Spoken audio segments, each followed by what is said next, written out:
I know a man in St. Louis, pastor of a large church. He was converted to Christ under his own preaching. He'd never known Christ, and suddenly the Spirit of God spoke to him. I know a man here in Boston who was pastor of a church that was dying. He had a brilliant education from one of your great theological seminaries here. And his little daughter got sick, and he thought she was dying.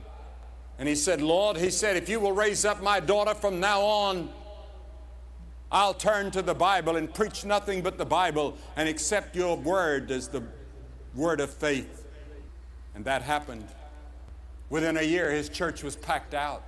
Now he's pastor of a great church in Florida. Some of you know him. Paul gloried in the cross because it is the only way of salvation. Nothing else will save. The cross is the only way. There is a way, the Bible says. Oh, there are other ways of salvation, so we're taught by many teachers. That seemeth right, but the end thereof is the way of death. There's only one way, by the cross.